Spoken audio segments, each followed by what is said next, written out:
Buenos días, estimados hermanos. Qué bendición poder reunirnos en esta mañana, aquí en esta iglesia tan preciosa, tan bonita, tan bien arreglada. Gracias a Dios por esta bendición. Quiero decirles que yo me siento muy feliz de encontrarme en esta iglesia también, porque pues le han dado la diestra de compañerismo, de bienvenida a nuestro hijo, a nuestra hija, Tito y Betsy, y les agradecemos mucho. Ellos son muy felices aquí, aman a esta iglesia. Yo tengo la impresión de que ustedes también los aman, así que les agradecemos profundamente, mi esposa y yo, que venimos precisamente aquí con el propósito de participar en la dedicación del niño que acaban de recibir como una bendición de Dios, así que vamos a estar con ustedes en esta mañana. Y entonces el pastor me invitó que le dirigiera la palabra en esta mañana. Sé que comienzan hoy una semana de oración y espero que con la bendición de Dios sea de mucho éxito, sea una bendición, que asistan, que oren, que se cumplan los objetivos de esta semana de oración. Pero entonces ahora pues quiero invitarles a que juntos abramos la palabra de Dios y comencemos a reflexionar en lo que pienso proponerles en esta mañana. Y quiero invitarles a leer para comenzar en Génesis capítulo 1, más bien capítulo 12, los versículos 1 al 4, y quiero leerlos, textos muy conocidos, que dicen de la siguiente manera. Dice: pero Jehová había dicho a Abraham: vete de tu tierra y de tu parentela y de la casa de tu padre a la tierra que te mostraré. Y haré de ti una gran nación, y te bendeciré y engrandeceré tu nombre, y serás bendición. Bendeciré a los que te bendijeren, y a los que te maldijeren maldeciré, y serán benditas en ti todas las familias de la tierra. Y se fue Abraham como Jehová le dijo, y Lot fue con él. Y era Abraham de edad de 75 años cuando salió de Harán. Y comienza la historia que ustedes ya conocen, del hombre de fe que salió por mandato divino de la tierra de su nacimiento, de donde había crecido, y salió para ir a donde Dios lo mandó. Ahora, cuando el apóstol Pablo, que yo creo escribió la epístola a los Hebreos, utiliza esta información teológicamente, y entonces lo utiliza para enseñarnos lecciones que a mí me parecen de mucho valor, dijo algo nuevo, añadió algo que nos ayuda a comprender un poquito mejor lo que hizo. En Hebreos 11:8 dice: por la fe Abraham, siendo llamado, obedeció para salir al lugar que había de recibir como herencia, y salió sin saber a dónde iba. Pues aquí dice que cuando salió no sabía a dónde iba. Salió por fe, confiando completamente, implícitamente, sin titubear, sin condiciones, en la orden de Dios y en su dirección.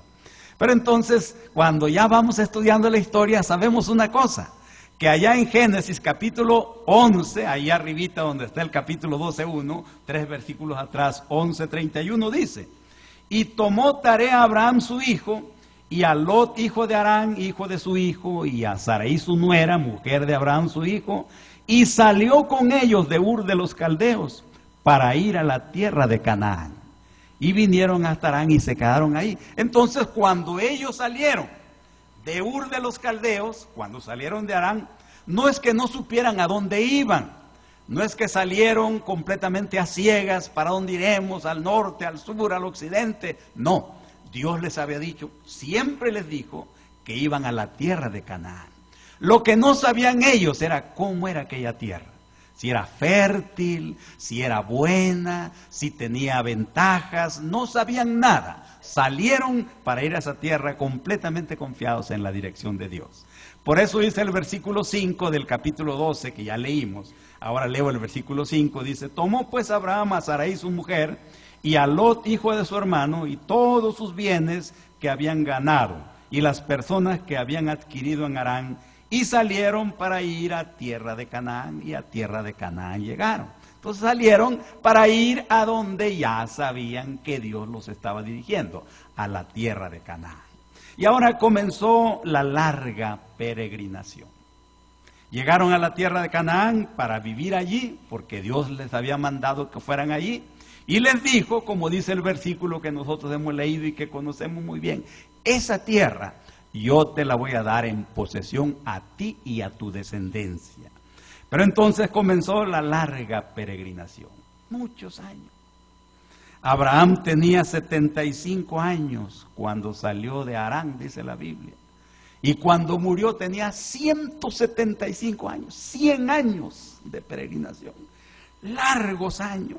Sara tenía, pues, ¿cuánto tendría cuando salió? 65 años tenía cuando salió.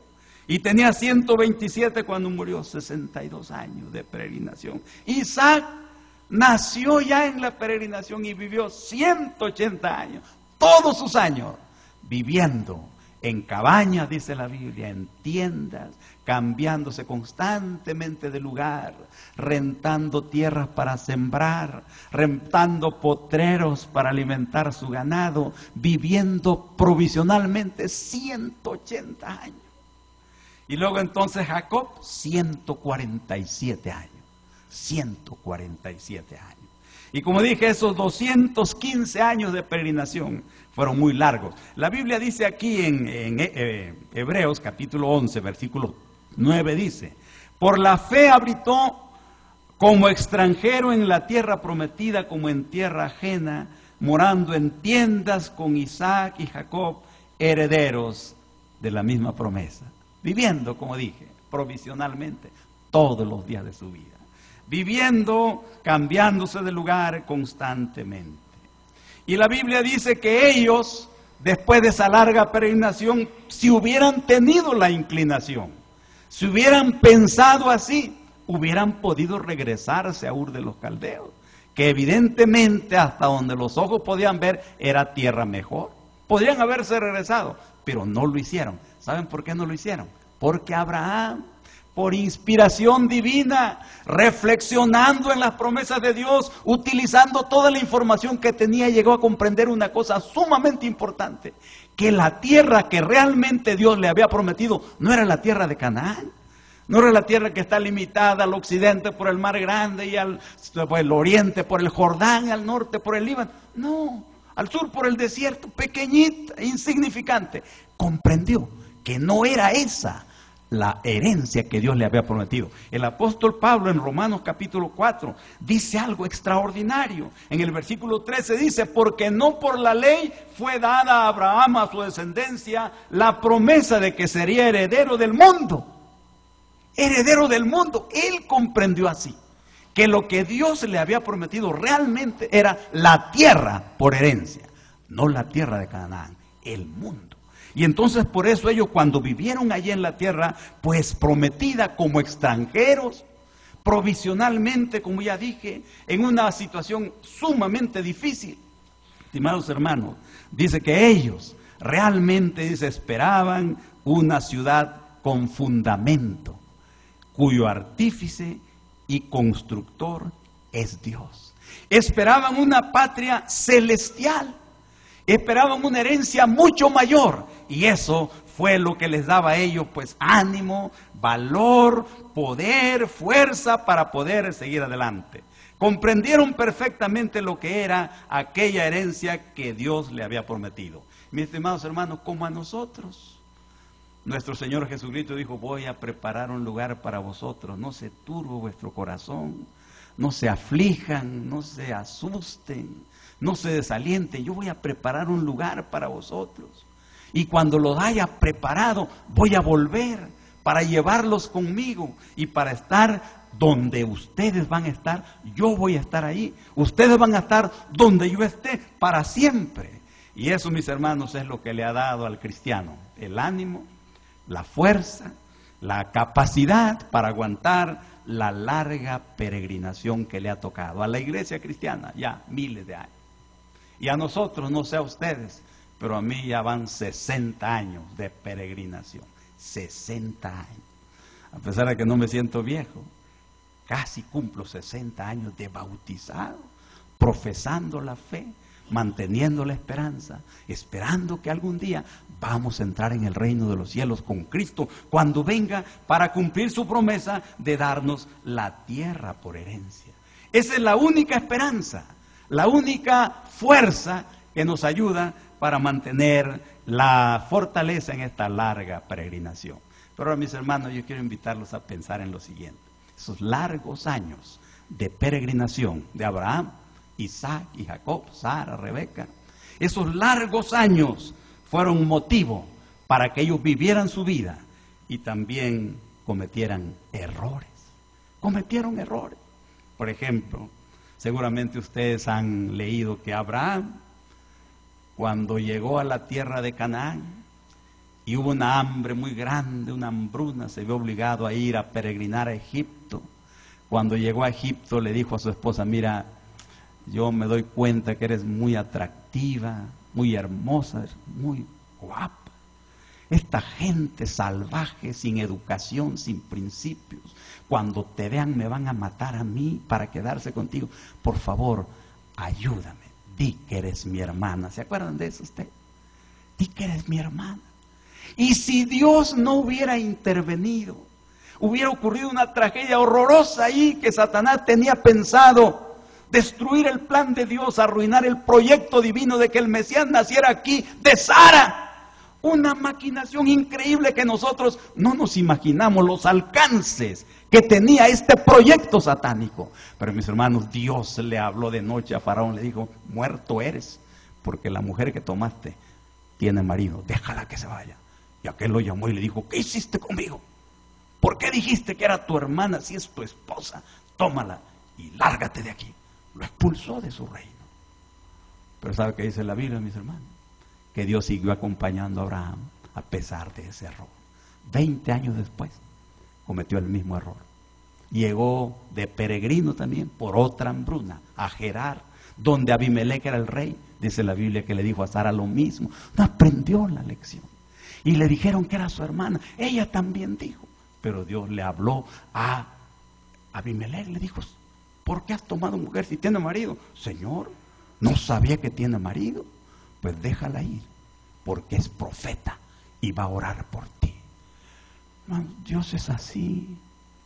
Sus hijos, peregrinando en su largo camino, cometen errores, fallan, se equivocan, pero el alto y compasivo tiene misericordia de ellos. ¿Y qué pasó con Isaac y Rebeca en su larga peregrinación, toda su vida? Un matrimonio mal avenido, un matrimonio con problemas, un matrimonio que si hubiera ocurrido en estos tiempos de diferente cultura, casi seguro se habrían divorciado. Tremendo. Matrimonio mal avenido. No sé si por la educación de él como hijo único o por circunstancias que son inexplicables. Una personalidad de una pieza, insensible a los problemas. Ni Dios lo pudo convencer. Este es el que quiero que bendigas porque Él es el primogénito. Yo lo elegí desde antes que naciera.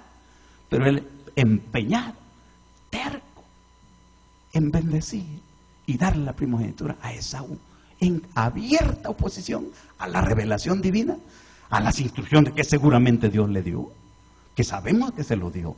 Así eran, con fallas, con defectos. Interesante, mis hermanos. Rebeca, ya ven ustedes los consejos que le dio a su hijo. Entre los dos casi estuvieron a punto de destruir su familia, arruinar a sus hijos, su futuro. Como algunos de nosotros, que tenemos problemas, que fallamos también en nuestra peregrinación, que sin poder comprender por qué tenemos ciertas características, cierta personalidad, ciertas herencias, y entonces somos como somos. Y a veces nuestros matrimonios no son como debieran ser. Algo falla. Pero mis hermanos, Dios, dice la Biblia, Dios no se asombra de eso. Y hay un texto que yo quisiera leerles, pero antes quiero contarles lo que dice de Jacob. Ustedes conocen a Jacob. Naciendo por profecía, nació por instrucciones divinas. Dios intervino en su concepción.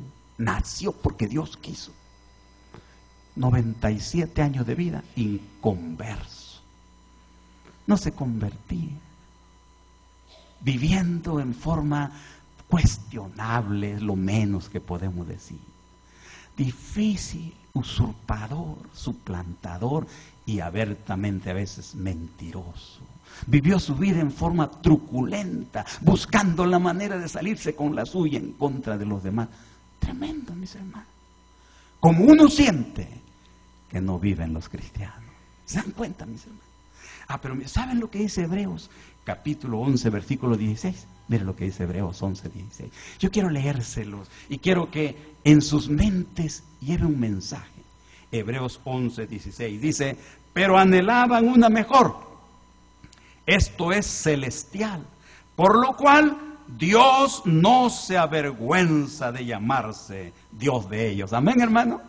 Dios no se avergüenza de llamarse Dios de sus hijos que han hecho pacto con Él, aunque fallen, aunque se equivoquen, aunque cometan errores. Dios no se avergüenza de llamarse Dios de ellos, mis hermanos. Miren, dice la Biblia allá en el Salmo 105, yo lo anoté por acá y quiero leérselo. En el Salmo 105, versículo 13 dice: y andaban de nación en nación, de un reino a otro reino. No consintió que nadie los agraviase, y por causa de ellos castigó a los reyes. No toquéis, dijo, a mis ungidos, ni hagáis mal a mis profetas. Hermano, defectuosos, con errores, con fallas, cometiendo transgresiones.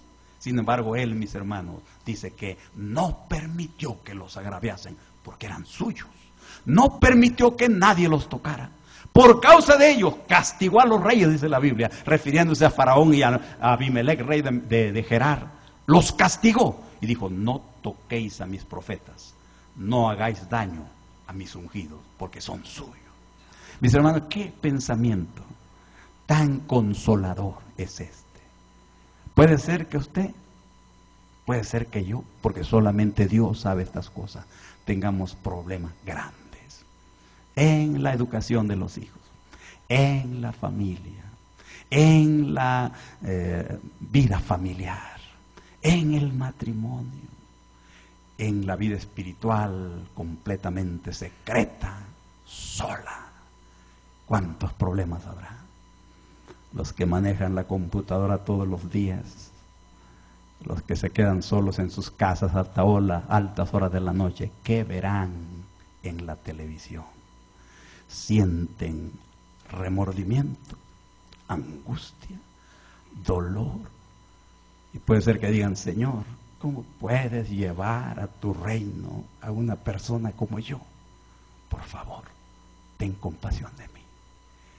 Pero mis hermanos, Dios no se avergüenza de llamarse Dios de los pecadores que confiesan sus pecados, se arrepienten y piden gracia y ayuda para abandonarlo. No se avergüenza de llamarse Dios de ellos. Maravilloso, mis hermanos. ¿No es maravilloso esto? Dios no tiene un problema tan grande con el pecado. Realmente el problema del pecado no es problema para Él, porque ya lo resolvió. Ese no es su problema. ¿Sabe cuál es el problema? La entrega, la dedicación total. Ese es el problema de sus hijos, mis hermanos. Pero aquellos de sus hijos que aceptaron la invitación, que decidieron iniciar la peregrinación y han puesto sus ojos en la esperanza, en la tierra prometida, y desean de todo corazón de estar allá con sus hijos, con su esposa, con su familia. Mis hermanos, esos: Señor, yo quiero estar en tu reino, ayúdame por favor, bendíceme, mira cómo soy, por qué soy así, este problema lo he tenido por años, no lo puedo resolver, por favor, ten paciencia conmigo, ayúdame, trabaja conmigo, dame la victoria. Oran, estudian, ayunan, suplican, lloran. Dios no se avergüenza de llamarse Dios de ellos, porque a esos les ha preparado una ciudad. No sabemos nosotros las luchas de Abraham, no sabemos nosotros las luchas de Isaac, no nos imaginamos las luchas de Jacob, como tenemos nosotros las luchas en la relación, las luchas en los negocios, en el trabajo, las luchas en todo eso, y el conflicto con el mal. Cada época con su propio sello, cada cultura con su propia incitación. No sabemos cuáles problemas tenían ellos, pero seguramente, mis hermanos, luchaban para poder mantener fija la esperanza. Qué bendición es saber, mis queridos hermanos, que Dios no se avergüenza de llamarse Dios de sus hijos. Porque, mis hermanos, Dios tal vez espera que sus hijos vivan los últimos 5 años antes que Cristo venga sin pecar. Yo no lo sé. O tal vez el último año, o tal vez el último trimestre, para poder entrar en el reino de los cielos. Lo que hay que hacer es no pecar los últimos 3 meses. Yo no sé si es así, pero escuchen ahora. Ahora escuchen. El único cristiano perfecto que existe es aquel cuyas iniquidades han sido perdonadas y que cada día hace un nuevo pacto con Dios. Entrega su vida, le entrega su corazón y cada día renueva su fe, renueva su pacto, renueva su entrega, le dedica su vida. Ese es uno de los suyos, peregrino, del cual el Señor no se avergüenza de llamarse Dios, porque Él le ha preparado una ciudad. Hermanos, tenemos instrucciones de que Dios no juzga a los suyos, ni define su vida cristiana por las cosas buenas, maravillosas que hacen de vez en cuando, o las cosas malas, tristemente, que hacen de vez en cuando. No los analiza así. Él los analiza por la decisión de su entrega, por la dedicación de sus vidas, porque hoy le entregan su vida y seriamente quieren vivir para servirle, para hacer su voluntad, y hacen provisión. Sálvame de mí mismo, líbrame del mal, líbrame del pecado, expulsa esto que tengo aquí, no quiero ser así, dame la gracia hoy, Señor. Todos los que hacen eso, Dios acepta su dedicación. Y si por desgracia, si por una tragedia, por debilidad, por error, o por esas cosas inexplicables que le ocurren al ser humano, comete error, mis hermanos, Dios no se avergüenza de él, porque ese va inmediatamente a la sangre del Cordero. Busca de nuevo la gracia, la misericordia, el perdón. Y Dios, mis hermanos, lo sigue adelante con él. Porque el único cristiano perfecto que conozco en la Biblia es aquel que ha sido perdonado de todos sus pecados. Hoy, mis hermanos. Y Dios, mis hermanos, va elevando a los suyos, los va educando, los va ennobleciendo, los va perfeccionando, hasta que llegue el día cuando el pecado sea para ellos casi cosa extraña, y tal vez les rozará solamente de repente la imaginación. O de repente algún impulso natural, o de repente algo, pero ya no es parte de su vida. Así educa Dios a sus hijos en la peregrinación, en el camino, y no se avergüenza de llamarse Dios de aquellos a quienes ha perdonado. Ah, mis hermanos, qué maravilloso es pensar. Y miren lo que dice ahí en Hebreos. Bueno, estamos leyendo Hebreos 11, capítulo 13. Miren lo que dice. Mira lo que dice ahí. Dice 11:13.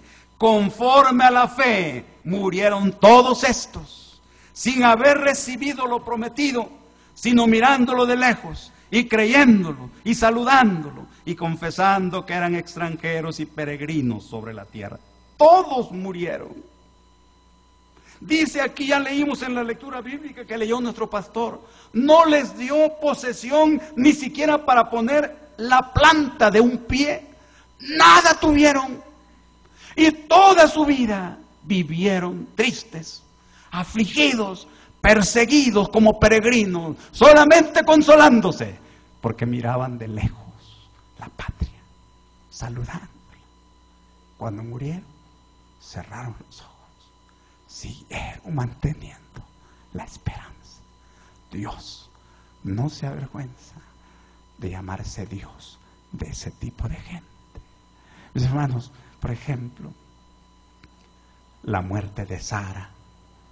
Un capítulo entero trata la Biblia para tratar la muerte de Sara. Y dice, por ejemplo, si ustedes ven el capítulo 23 de Génesis, por ejemplo, yo lo he leído mucho, cómo me impresiona. Murió Sara, dice la Biblia, y vino Abraham, versículo 3, delante de su muerta, vino a hacer duelo por Sara y a llorarla. ¿Cómo le ha de haber dolido la muerte de Sara?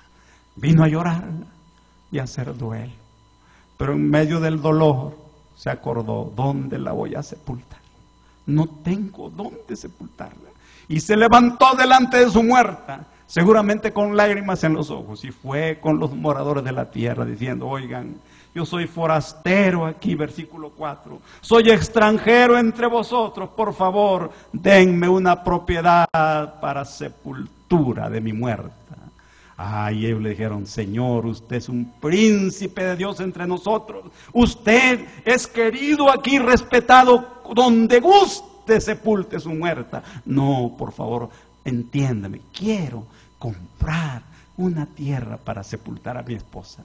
Y entonces, pues, mire, pero ¿qué es esto? Finalmente, después de mucha negociación, decidieron efectivamente venderle la heredad de Efrón Eteo, donde estaba, dice la Biblia, la cueva de Macpela.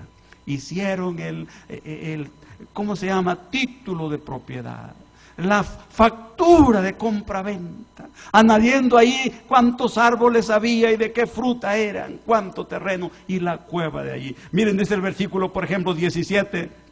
Y quedó la heredad de Efrón, que estaba en Macpela, al oriente de Mamre. Y el versículo 20. Y quedó la heredad y la cueva que en ella había de Abraham como una posesión para sepultura.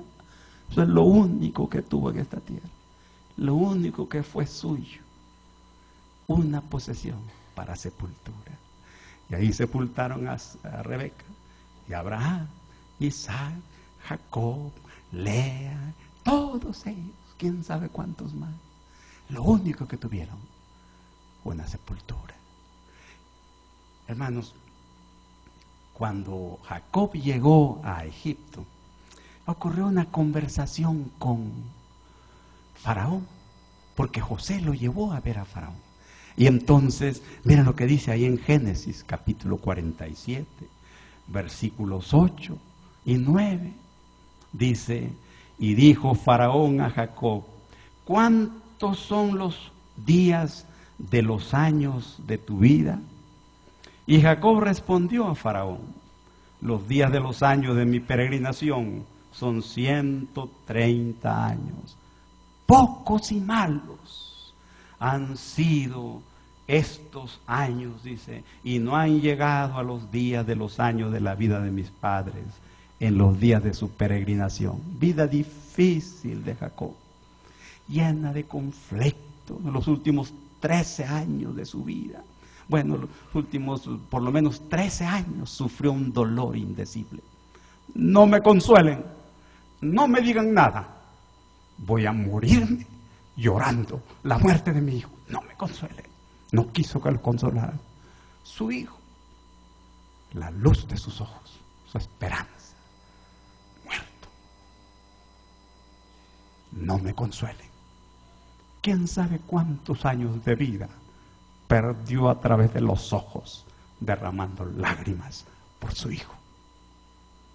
Cuando Faraón, finalmente viejo y encorvado, le dijo, ¿cuántos son los años de tu vida? Dijo, los años de mi peregrinación son 130 horas, y cuando murió 147. Pocos y malos han sido los días de mi peregrinación. Pocos y malos.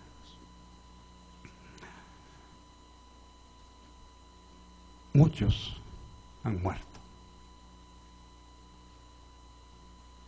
cuando esperaban recibir la herencia. Yo recuerdo a mi mamá, nos bautizamos hace casi 60 años, un día de abril brillante, en un río donde había una laguna con aguas azules, se veían las piedritas blancas al fondo. bello día. Compañeros de peregrinación, solo ella y yo. Largos años. Cuando yo flaqueaba, ella me decía unas palabras: firmes y adelante, huestes de la fe. Vamos adelante. Caminando. No fue feliz. No la trataron bien.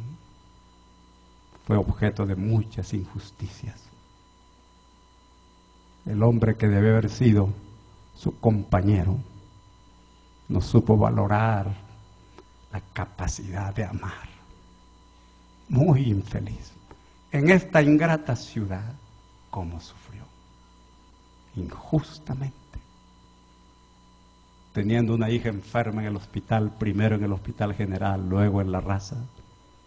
Años y años. ¿Cómo sufrió? Una vez fui a mi pueblo, ya anciana, y platicando con ella, de repente me di cuenta que iba a morir. De repente. Y entonces me incliné, arrodillado frente a ella, sentada en su camita, y puse la cabeza sobre sus rodillas y lloré mucho. Pero ella me acariciaba los cabellos. ¿Por qué lloras?, me dijo. ¿Por qué lloras? No llores, va a venir, me dijo. Va a venir, no llores.